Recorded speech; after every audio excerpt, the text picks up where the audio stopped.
Қайырлы күн баршаңызға. Бүгін осындай оңай әрі дәмді болып шығатын хворс дайындаймыз. Видеоны толықтай қарап, каналыма тіркеліп, пікір қалдырып, қолдап кетіңіздер.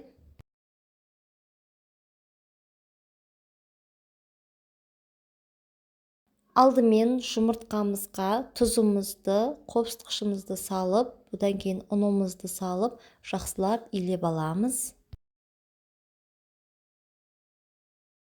Ұнымызды алдын ала електен өткізіп аламыз.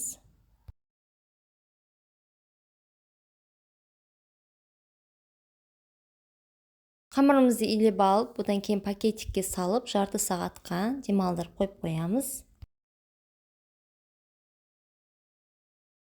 Қамырымыз дайын болып қалды. Енді осыны жайып аламыз.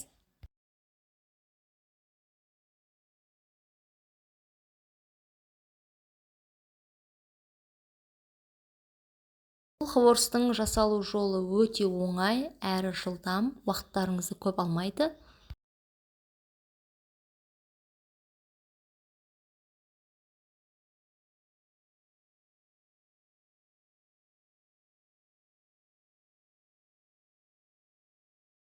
Осылай жайып аламыз, одан кейін формамызға салып аламыз. Қалаған формада жасасаңыздар болады.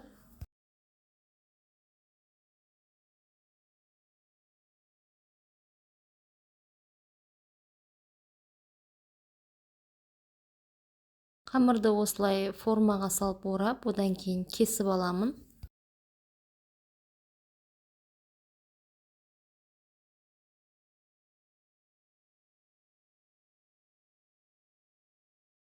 Кейін осылай төрт бұрышты формада кесіп алып, осылай пісіріп аламын. Бізде дайын болды. Енді осыны қызып тұрған майымызға салып қуырып аламыз.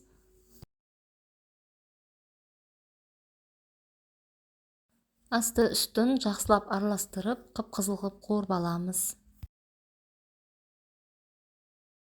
Өте оңай әрі жылдам дайындалатын хворсымыз дайын болды. Мен бетіне қант ұнтағын септім. Рецепт ұнаса, пікір қалдырып, қолдап кетіңіздер. Қайырлы күн баршаңызға. Кабачоктан осындай тойымды әрі пайдалы блинчики жасаймыз. Видеоны толықтай қарап, каналыма тіркеліп, пікір қалдырып, қолдап кетіңіз. Алдымен кабачокты осылай үккіштен өткізіп аламыз. Кейіннен өткізіп болып, кабачогымызды суынан сығып аламыз.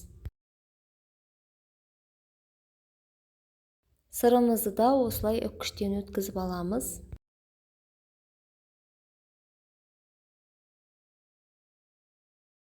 Одан кейін кабачоктың үстіне сырымызды салып,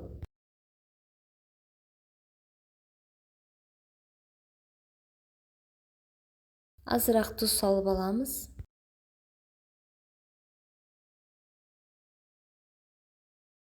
Одан кейін үстіне бір жұмыртқамызды құйып, үшеуін жақсылап араластырып аламыз.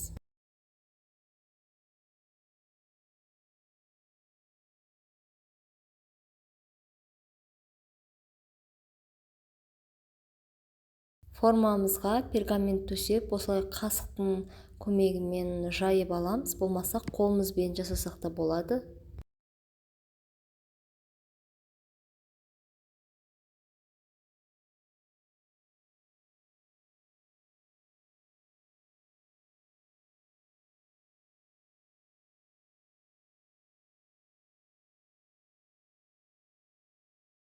Духовкада 180 градуста 15-20 минутта пісіріп аламыз. Бізде дайын болды. Формасынан алып, азырақ суытып аламыз. Өте әдемі әрі жұмсақ болып шыққан.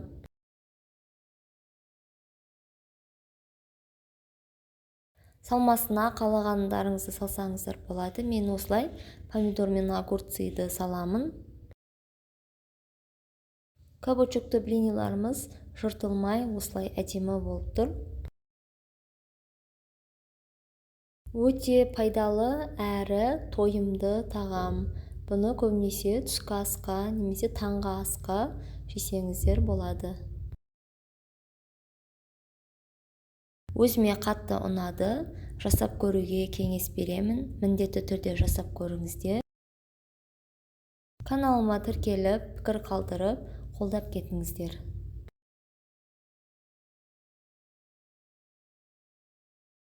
Қайырлы күн баршаңызға, каналыма қош келдіңіздер. Бүгін осындай баклажанды салат дайындаймыз. Каналыма тіркеліп, пікір қалдырып, қолдап кет. Салатымызға керектілердің барлығын алдын ала жуып, дайындап, турап аламыз. Пиязымызды тураймыз.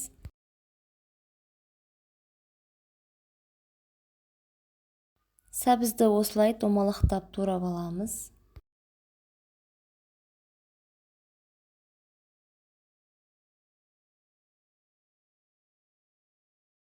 Одан кейін 3 болгарскийімізді турап аламыз.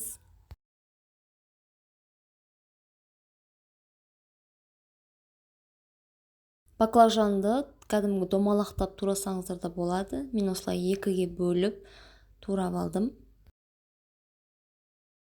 Помидорымызды турап аламыз. Помидор сулы болған жақсы.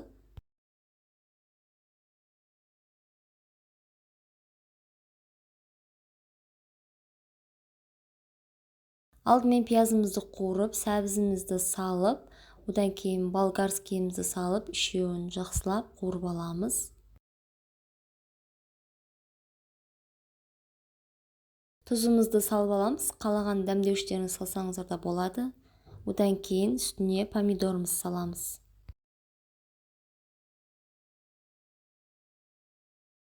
Барлығын жақсылап араластырып, қуырып аламыз.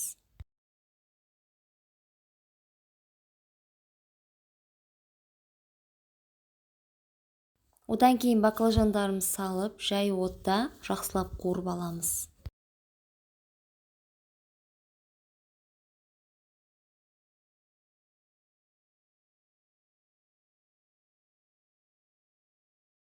Кішкене ғана су құйсаңыздар да, құймасаңыздар да болады. Менікі өзінің суы шықты.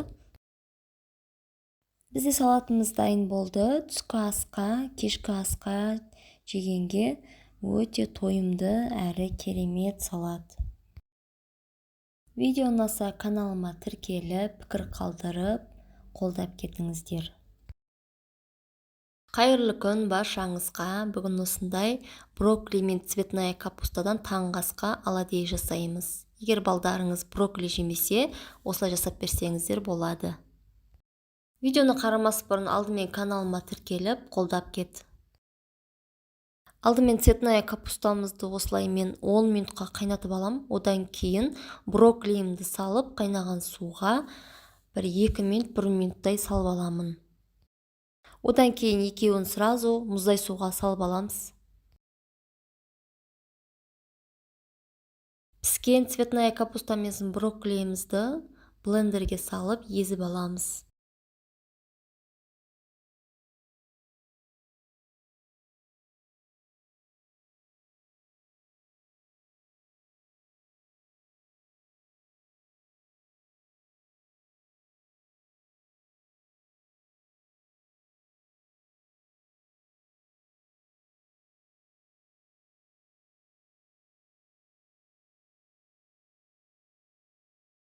Блендерден өткізіп болып екеуін ыдысымызға саламыз.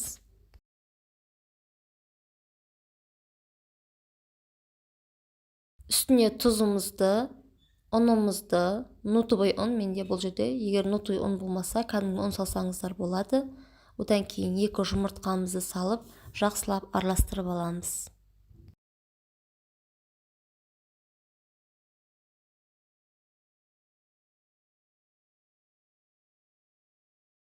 Салмамыз сұйықта болған жақсы. Сұйық болса, оладьйіміз жұмсақ болып шығады. Ал егер қою болып қалса, қаттылау болып шығады.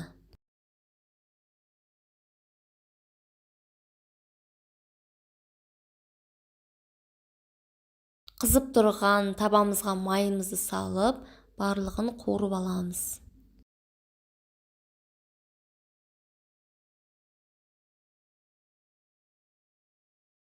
Таңғы асқа бұл өте пайдалы тағам. Егер балдарыңыз брокколи жемесе, цветная капуста жемейтін болса, осылай жасырын түрінде жасап беруге болады.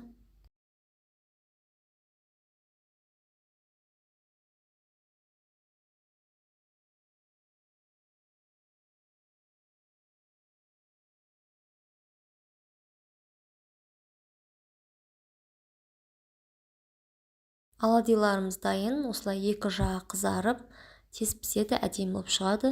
Баяу отта пісіру керек.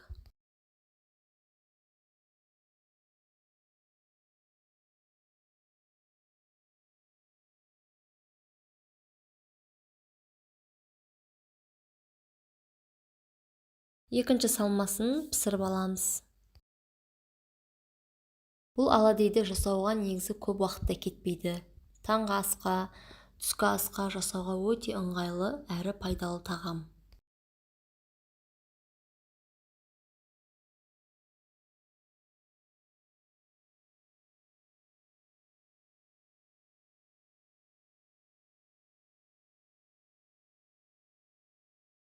Толықтай барлығы пісіп шықты. Рецепт ұнаса жасап көріңіздер, көңілдеріңізден шығады деген ойдамын.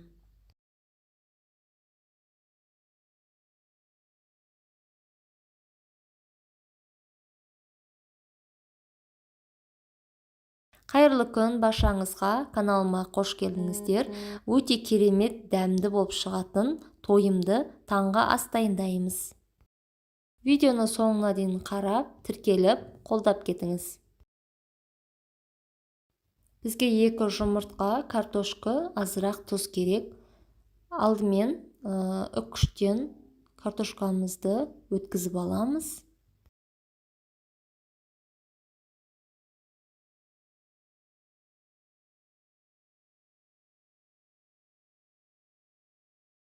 Одан кейін картошкамызды суынан осылай сығып аламыз. Үстіне азырақ тұзымызды, 2 жұмыртқамызды салып, барлығын жақсылап араластырып аламыз.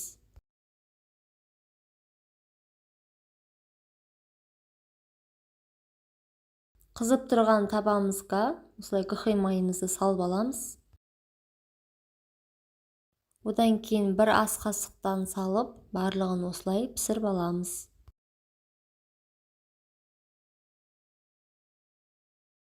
Драникиді таңғы асқа, түскі асқа, әсіресе күріштің қасына қосып жасағанға өте жақсы тағам. Оңай әрі тез жасалады, әрі тойымды.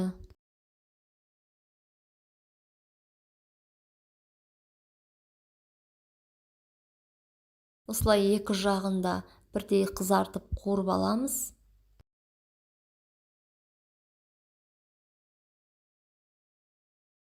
Драникилерді бірден пісіріп алған дұрыс болады, себебі картошканың суы шығып кетеді. Егер бұлай пісірмесеңіз, болмаса барлығын бір салып жіберуге болады.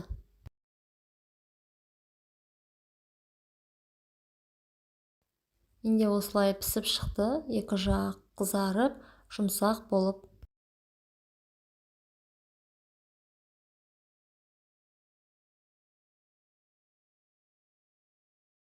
Қалғандарында барлығын осылай пісіріп аламыз.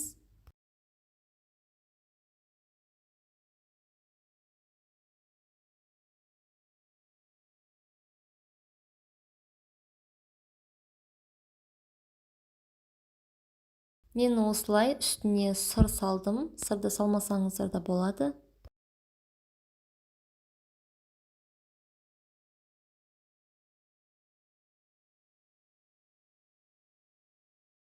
Рецепт ұнаса жасап көріңіздер, көңілдеріңізден шығады деген ойдамын. Каналыма тіркеліп, пікір қалдырып, қолдап кетіңіз. Бізде драникилер барлығы дайын болды. Сырмен өте әдемі болып шықты. Ең оңай 5 минутта дайын болатын таңғы ас дайындаймыз. Алдымен сырымызды үккіштен өткізіп аламыз.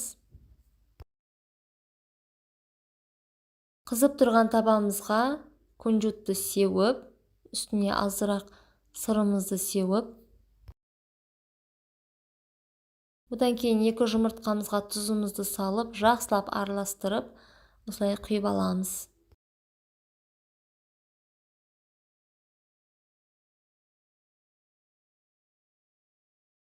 Піскен жағын аударып, үстіне азырақ сырымызды саламыз.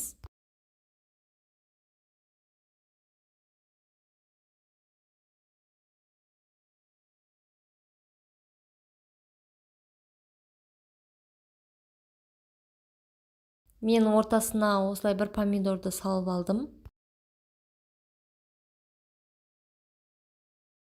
Осылай ортасын ашып, мен помидор салып алдым. Болмаса, огурцы салып жесеңіздер де болады. Қайырлы күн баршаңызға. Бүгін осындай дастарханның сәні болатын, жұмсақ болып шығатын әдемі күлше нандар дайындаймыз. Видеоны толықтай қарап, каналыма тіркеліп, пікір қалдырып, жүрекшені басып, қолдап кетіңіз.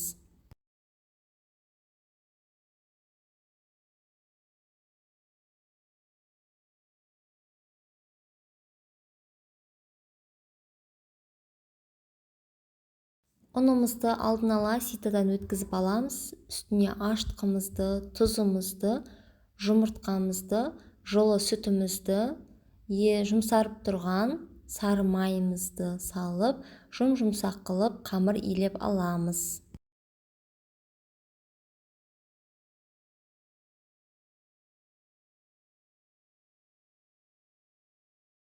Барлығын араластырып, жақсылап жұмсақ қылып илеп аламыз.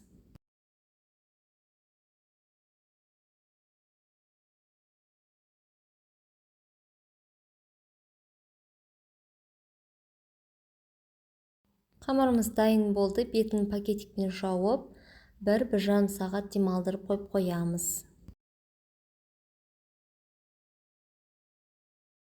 Бізде қамырымыз дайын болды. Енді осыларды бөліктерге бөліп аламыз.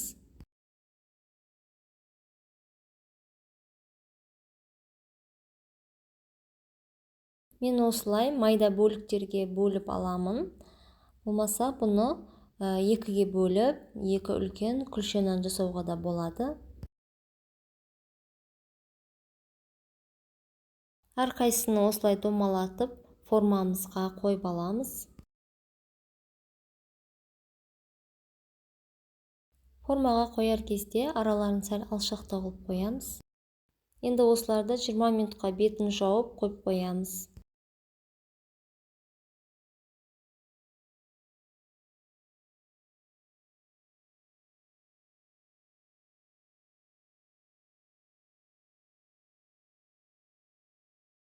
Бізде қамырымыз көтеріліп дайын болды. Енді ортасынан бастап қолымызбен осылай форма беріп шығамыз.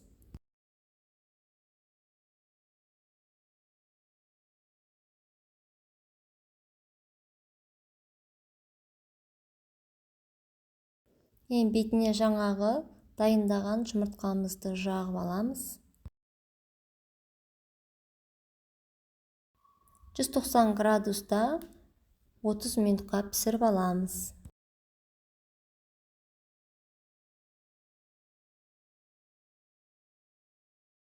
Бетіне мен осылай ақ күнжутты септім. Қара күнжут сепсеңіздер де болады. Әдемі болып шығады.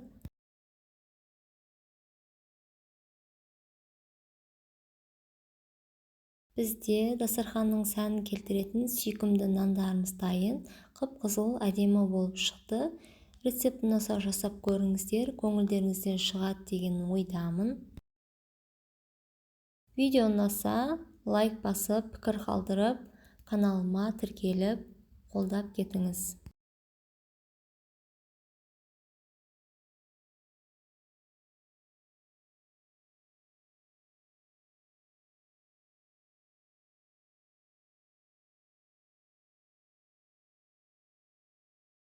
Қайырлы күн баршаңызға. Бүгін осындай құрамында 1 грамм дрожжи жоқ табиғи аштықыдан пирожки дайындаймыз. Алдымен суымызға, мұздай суға алдын ала дайындап қойған закваскалы апарамызды салып аламыз.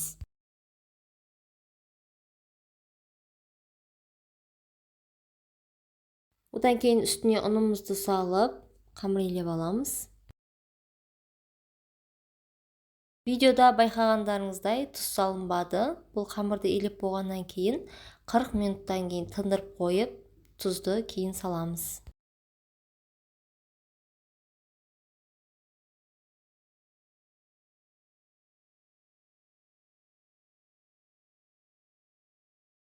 Қырық минут демалған қамырымызды алып, осылай арасын ашып аламыз да, одан кейін сары майымызды, қантымызды, тұзымызды салып, орап алып, жақсылап, барлығы сіңгенше ұрғылаймыз.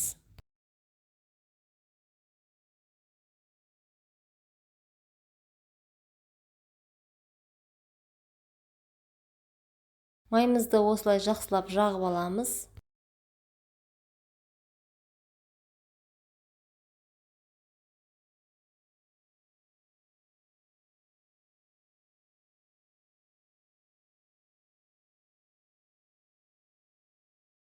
Одан кейін осы видеодағыдай ұрғылау процесін жасаймыз. Егер бұлай жасау басында қиын болса, кәдімгі маймен қантымыз, тұзымызды бірге қосып илеуге болады. Осылай жақсылап ұрғылап аламыз, тұзы сіңгенше.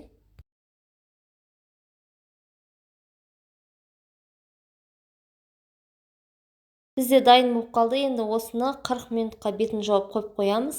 Әр 40 минут сайын 2 рет обминка жасаймыз. Енді салмасына картошкаға азырақ май салып, жақсылап араластырып аламыз.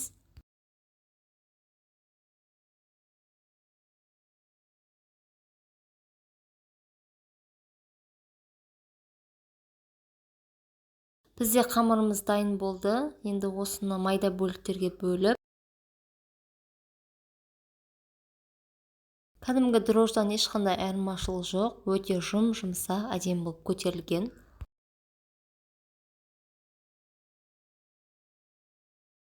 Барлығын осылай шарықтап майда бөліктерге бөліп алып, домалақтап, кейін бетін жауып, 20 минутқа қойып қоямыз.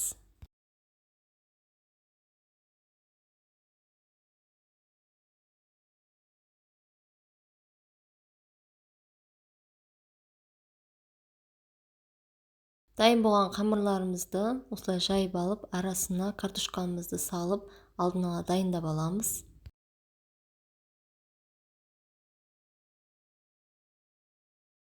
Құрамында дрожжсыз, табиғи ашытқыдан жасалған нандарымыз 2-3 күн тұрса да, иісі шығып көгеріп кетпейді.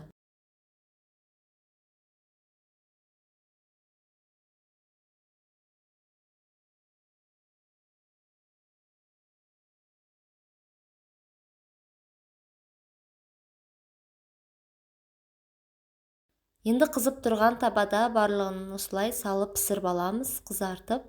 Қазанға мән бермейміз, себебі мен бұған закваскадан нан жасаймын, духовкада бетін парит еткенге.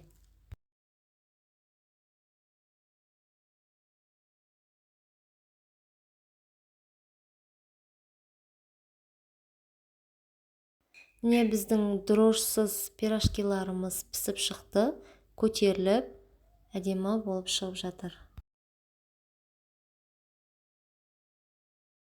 Видео ұнаса, каналыма тіркеліп, пікір қалдырып, қолдап кетіңіздер.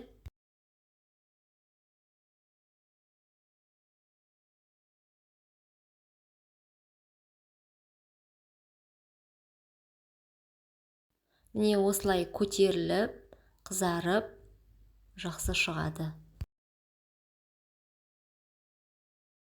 Бізде барлығы осылай пісіп шықты, жұмсақ, арасы да толықтай пісіп шығады. Қайырлы күн баршаңызға. Бүгін осындай дрожжсыз, табиғи ашытқыдан үлпілде керемет әдемі болып шығатын бауырсақ және де батоннан дайындаймыз. Дрожжсыз, табиғи ашытқыдан жасалған батон нандарымыз арасы осылай ашылып, толықтай пісіп шығады. Видеоны толықтай қарап, каналыма тіркеліп кетіңіз. Алдымен краннан алынған мұздай суымызға алдын ала осы апарамызды дайындап қоямыз. Осыны салып аламыз суымызға.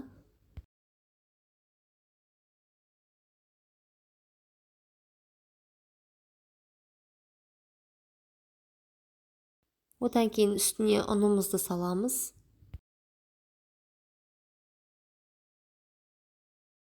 Барлығын біріктіріп илеп аламыз. Тек сумен осы ұнымызды ғана илеп аламыз, тұзды қоспаймыз. Осыны илеп болып, жарты сағатқа қойып қоямыз, бетін жауып. Одан кейін 40 минут сайын 2 рет қайырып илеп тұрамыз.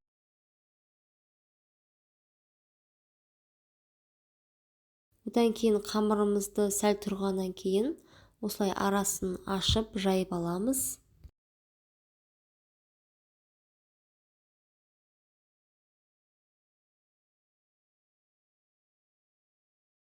Үстіне тұзымызды, қантымызды, одан кейін сары майымызды салып аламыз.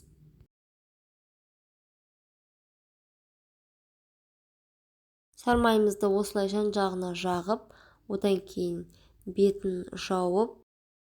Егер табиғи ашытқыларыңыз болса, дәл бұлай емес, кәдімгі табиғи ашытқыны майды, қантты салып қосып илей беруге болады. Енді осыны орап, кейін жақсылап ұрғылаймыз.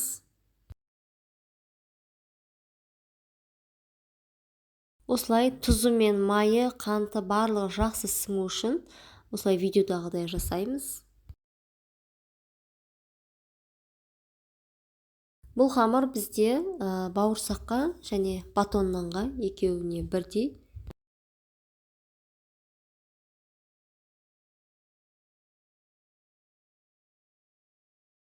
Шамамен бір 10 минуттай осылай видеодағыдай жасап аламыз.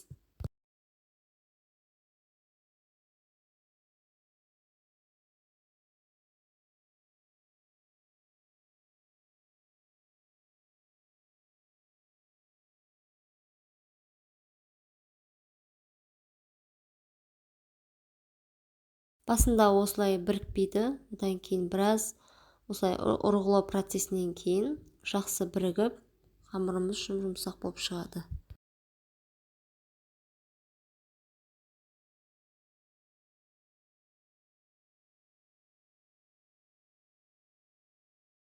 Енді осының бетін жауып 40 минутқа тындырып қойып қоямыз.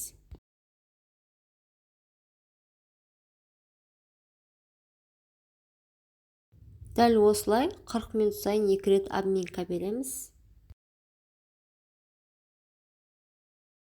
Бізде қамырымыз дайын болды. Енді осының жартысына бауырсаққа, жартысын батоннан алып қаламыз. Осылай бөліктерге бөліп аламыз. Бізде қамырымыз өте жұмсақ болып дайын тұр.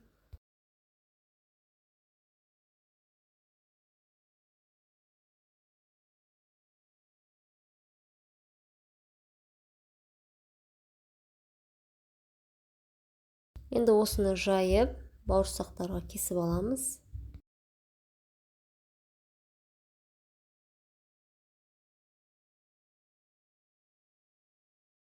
Қызып тұрған майымызға осылай салып пісіріп аламыз.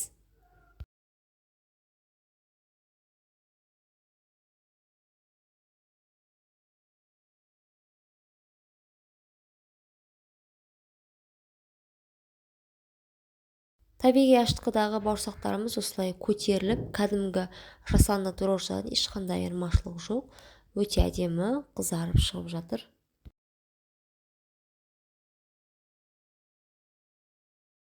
Мен өзім 1 жыл болды осы табиғи ашытқыны қолданып жүргеніме, дрожжының орнына қолданамын.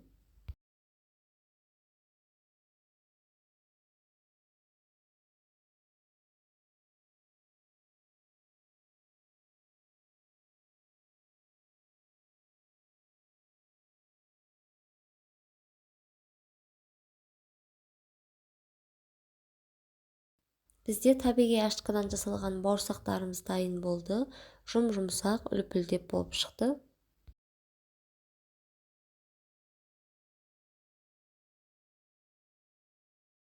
Енді жаңағы бауырсақ тестасынан осы сливочный батоннаның формасын жасап аламыз.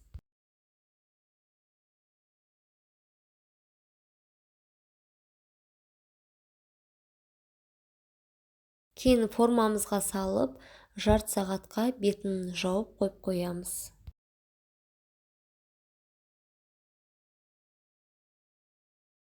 Осылай астыңғы жақтарын жақсылап біріктіріп аламыз.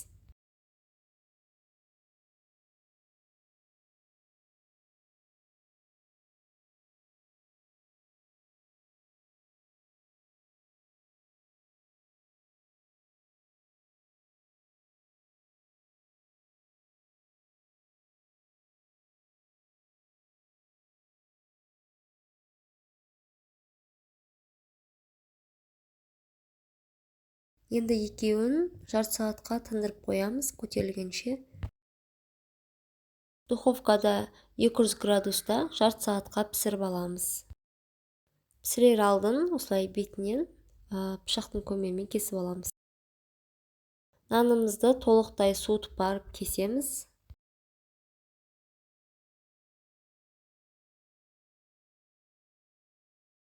Табиғи ашқыдан жасалған нанымыз осылай өте жұмсақ болып шығады. Қазір кесіп арасын көрсетемін.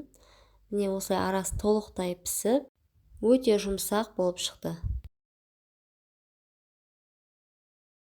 Қайырлы күн баршаңызға. Өте жұмсақ әрі дәмді болып шығатын, тез дайын болатын чебуреки дайындаймыз. Видеоны толықтай қарап, каналыма тіркеліп, пікір қалдырып, қолдап кетіңіз.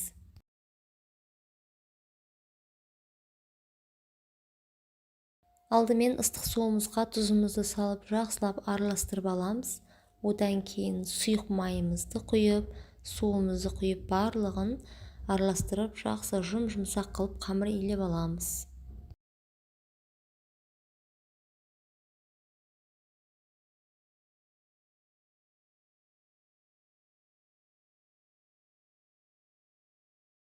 Қолымызбен осылай жақсылап илеп аламыз. Дайын қамырымызды пакетикке салып, жарты сағатқа демалдырып қойып қоямыз. Мен салмасына картошка саламын, азырақ май салып, екеуін жақсылап араластырып аламын. Картошканың орнына фарш салсаңыздар болады.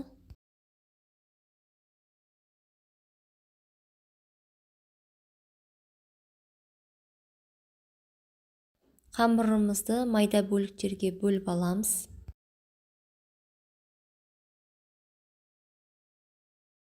Қамырды үлкен бөліктерге бөліп алсаңыздар болады, егер үлкен чебуреки жасаймын десеңіздер, немесе кішірек қылып бөлсеңіздер болады. Барлығын осылай кесіп болып, домалақтап дайындап аламын.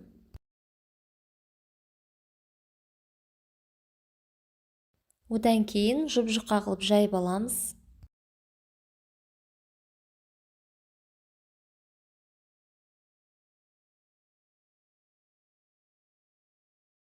Қамырымызды жұқа қылып жайып болып, арасына картошкамызды салып, бетін жауып, шанышқының көмегімен тегістеп аламыз шеттерін.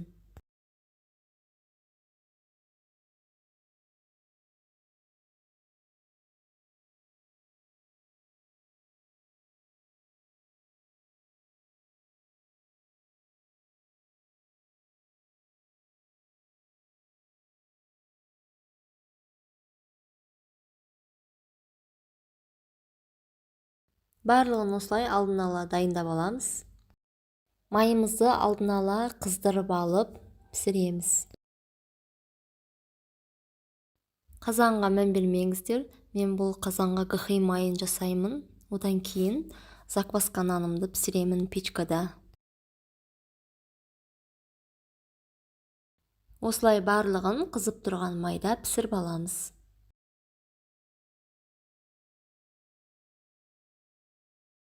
Осы рецептпен жасап көріңіздер, бір жасағаннан шығады.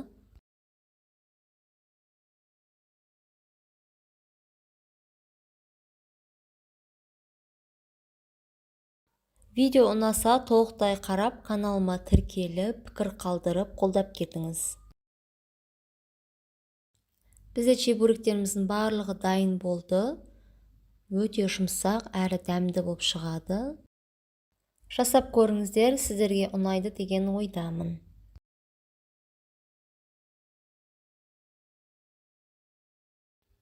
Қайырлы күн баршаңызға.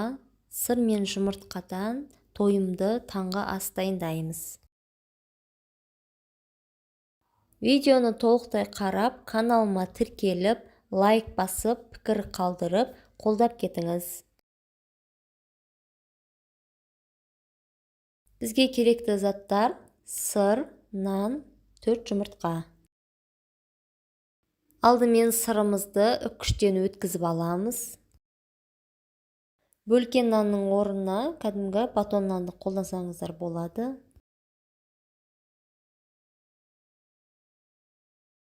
Одан кейін нанымызды видеодағыдай бөліктерге бөліп аламыз.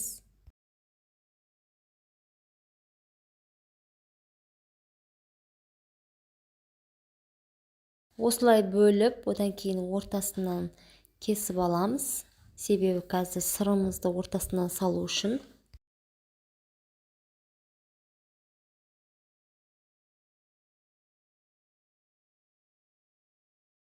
Енді осылай барлық нандарымды дайындап бөліп алдым.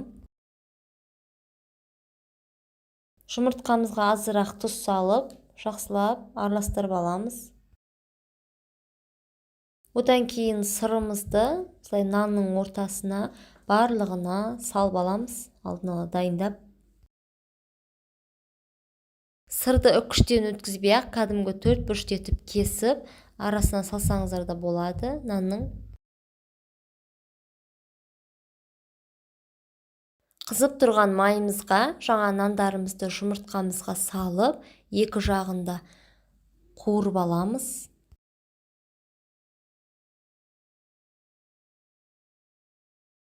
Рецепт ұнаса жасап көріңіздер, көңілдеріңізден шығады деген ойдамын. Таңғы асқа, түскі асқа өте тойымды.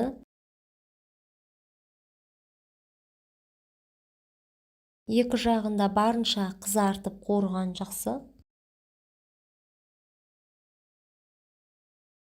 Видео ұнаса, пікір қалдырып, лайк басып, каналыма тіркеліп, қолдап кетіңіз.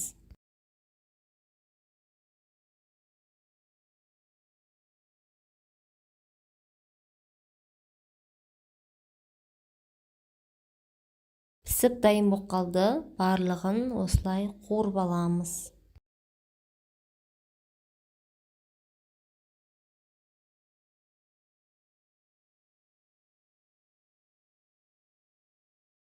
Ерекше таңғы асымыз дайын болды. Ортасында сырымыз созылып, әдемі, дәмді болып шықты. Видеоны толықтай қарағандарыңыз үшін рахмет. Сау болыңыздар.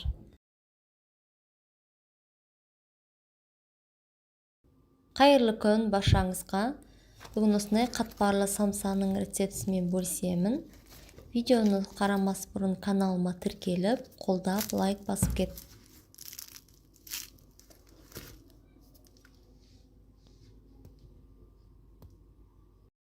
Алдымен ұнымызға тұзымызды, дрожжымызды құйып, суымызды құйып, бір келкі қамыр илеп аламыз.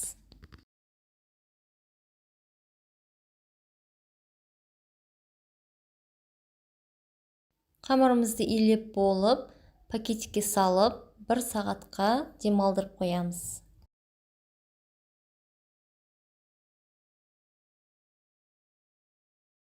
Бір сағат демалған қамырымызды екіге бөліп, жайып аламыз. Екіге бөлмей, осылай бүтінде жая берсеңіз де болады. Жаңа екіге бөлген қамырымыздың біреуін алып, жайып аламыз, жұқа қылып.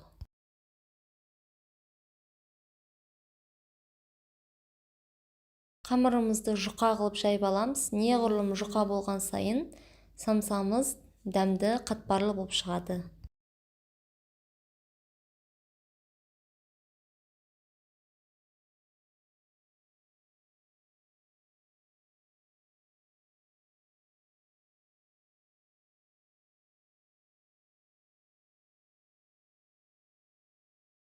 Қамырымызды дәл осылай жұқа қылып жайып аламыз. Одан кейін үстіне ерітілген сары майымызды құйып жағып аламыз.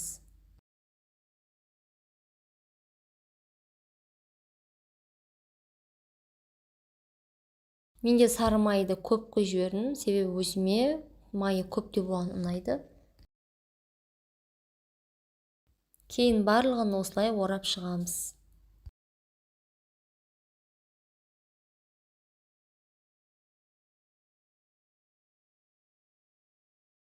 Орап алып, бұны бір шетке қойып қоямыз.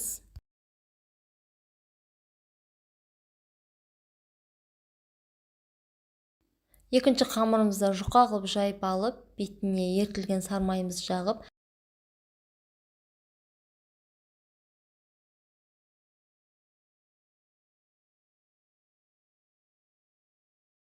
жаңа оралып тұрған қамырымызды алып, екеуін біріктіріп орап аламыз да морозильникке 1 сағат 2 сағатқа қойып қоямыз.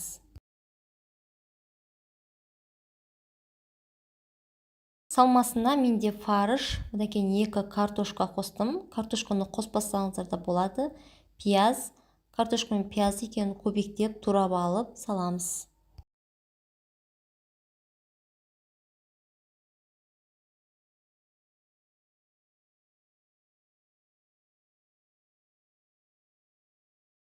Пиязымызды да майдалап көбіктеп турап аламыз.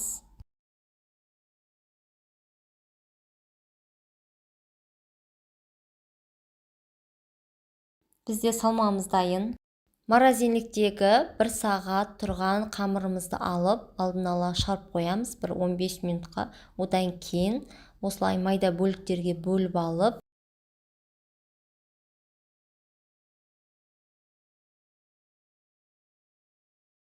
бөліп болған соң барлығын осылай домалақтап аламыз. Кейін осылай жайып аламыз барлығын домалақ формасында. Одан кейін қамырларыңыз жабысып жатса, азырақ ұн сүйіп жайсаңыздар да болады.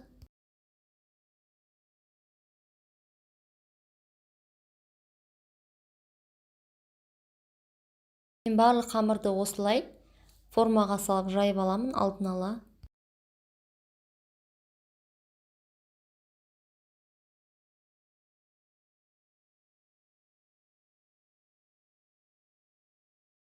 Одан кейін фаршымызды салып, өздеріңіз қалағанша формаға сала берсеңіздер де болады. Менде осылай 4 бұрышты формаға салдым.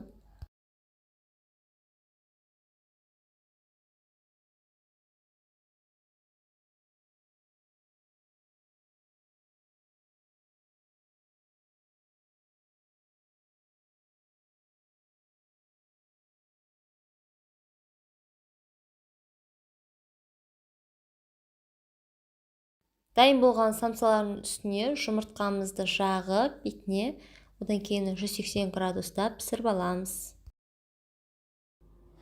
Самсаларымыз дайын, өте қатпарлы, әлі қытырлақ, дәмді болып шығады. Рецепт ұнаса жасап көріңіздер, көңілдеріңізден шығады деген ойдамын.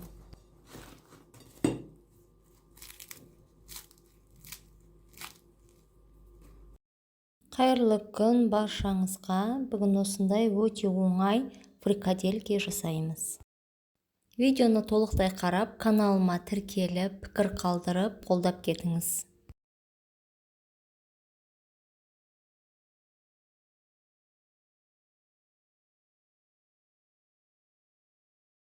Бізге керегі фарш, пияз, бір сәбіз, қызыл болгар бұрышы. Пиязымызды көбіктеп майдалап турап аламыз.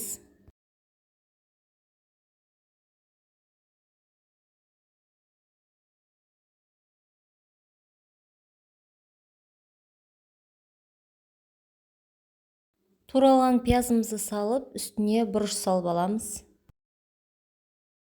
Одан кейін сәбізімізді майдалап көбіктеп турап аламыз.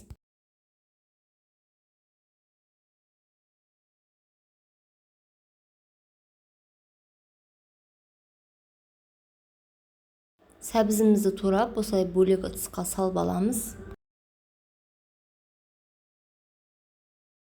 Қызыл бұрышымызды да осылай дәл көбіктеп майдалап турап аламыз бұнда.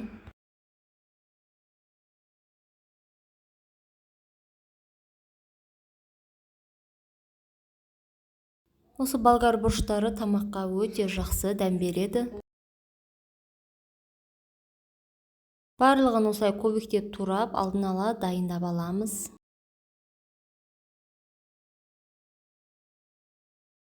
Енді фарш пен пиязымызды жақсылап қолмен араластырып аламыз.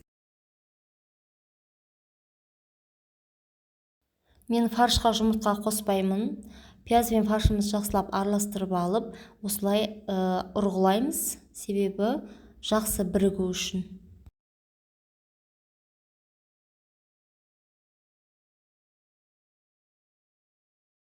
Фаршымыз дайын болды. Енді осылай домалақтап, бәрін алдын ала дайындап, фрикаделкемізді дайындап аламыз.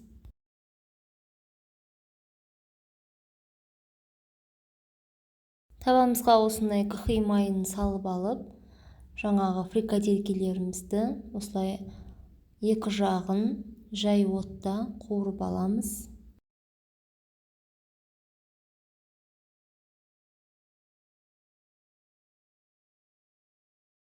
Бізде осылай шашырап кетпей, жақсы болып қуырылып жатыр.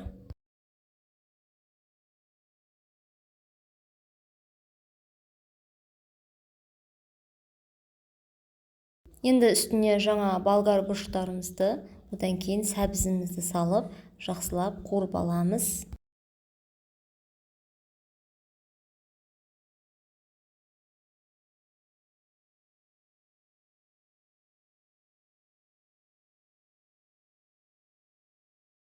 Одан кейін үстіне бір помидорымызды турап саламыз.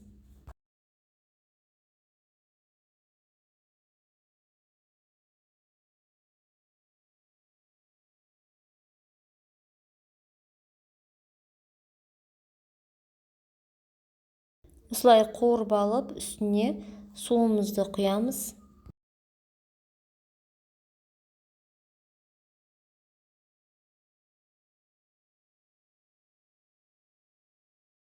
Енді суы қайнағанша картошкамызды алдын ала көбіктеп турап дайындап аламыз.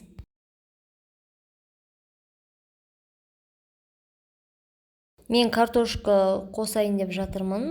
Бұған картошканың орнына күріш болмаса қамырдан кеспе жасап салсаңыздар өте дәмді болады.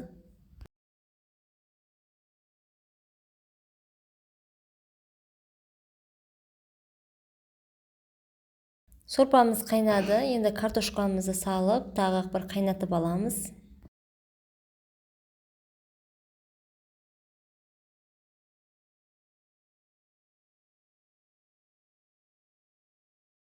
Лавр жапырағын салып аламыз, жақсы дәм беру үшін.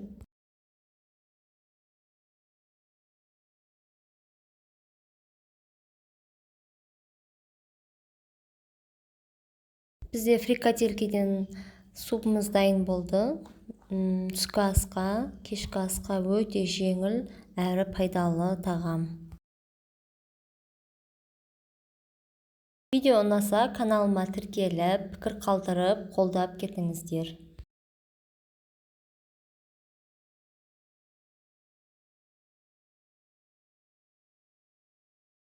Қайырлы күн баршаңызға. Бір жасағаннан шығатын, өте дәмді, керемет болып шығатын лимонды печенье дайындаймыз. Видеоны толықтай қарап, каналыма тіркеліп, пікір қалдырып кет. Бізге керек 2 жұмыртқа, ұн, лимонның соғы, одан кейін қант. Алдымен ыдысымызға 2 жұмыртқамызды, одан кейін қантымызды салып, екеуін жақсылап араластырып аламыз.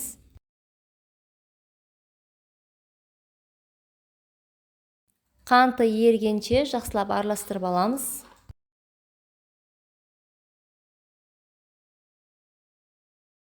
Бөлме температурасында тұрған сары майымызды салып аламыз. Лимон цедрасы мен лимон шырынын құйып аламыз.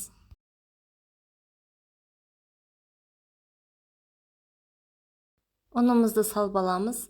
Жарты чайный ложка ас содамызды, одан кейін қопсытқыш саламыз. Барлығын жақсылап араластырып, жұмсақ қамыр илеп аламыз.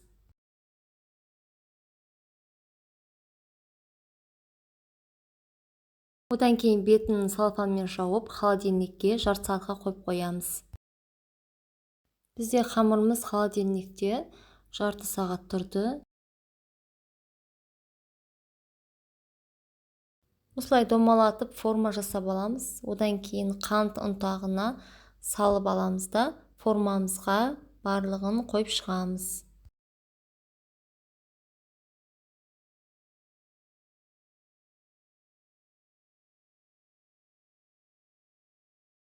Қант ұнтағына осылай домалатып аламыз.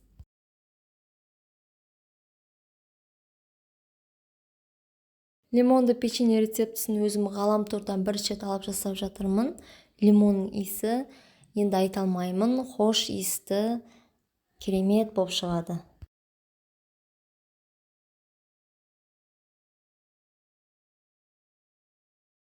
Осылай барлығын формаға келтіріп жасап аламыз.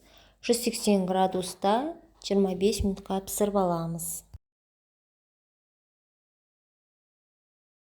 Бізде печеньелеріміз дайын болды. Иісі енді өте керемет болып шығады.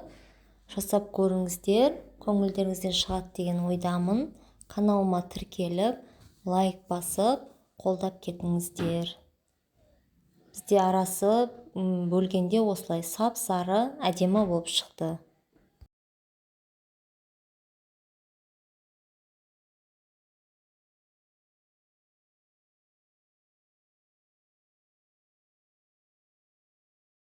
Қайырлы күн баршаңызға. Таңғы асқа өте керемет әрі дәмді болып шығатын оладей дайындаймыз. Видеоны толықтай қарап, каналыма тіркеліп, лайк басып, пікір қалдырып кет. Айранымызға 2 жұмыртқамызды салып аламыз. Айран бөлме температурасында жылы болу керек.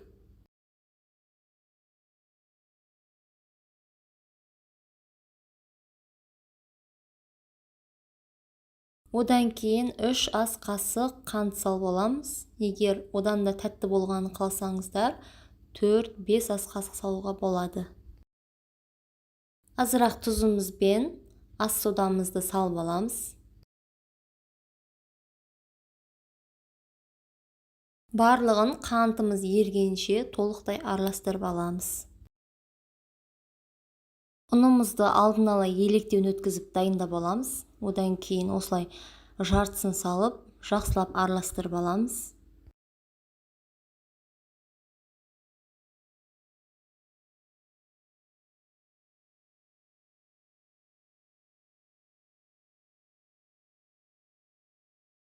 Екіншісін осылай салып аламыз. Арасында түйіршіктер қалмау керек.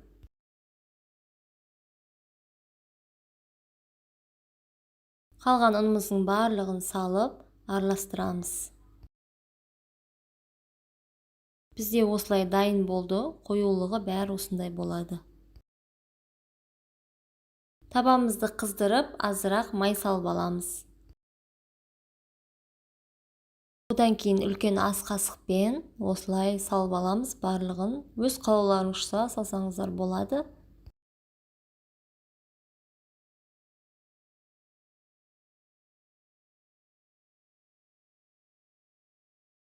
Төменгі градуспен пісірген жақсы, 2 минутта пісіп шығады.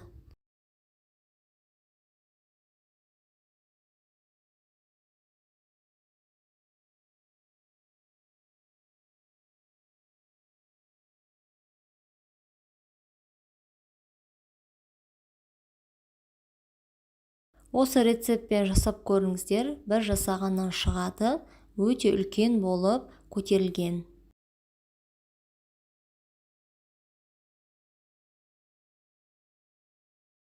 Осылай қалғандарын барлығын пісіріп аламыз.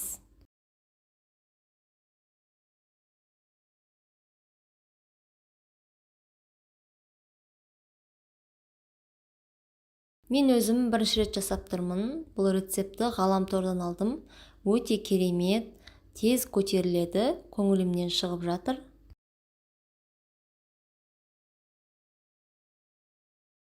Асығыс кезде таңғы асқа дайындалатын оладейдің өте жеңіл әрі дәмді түрі.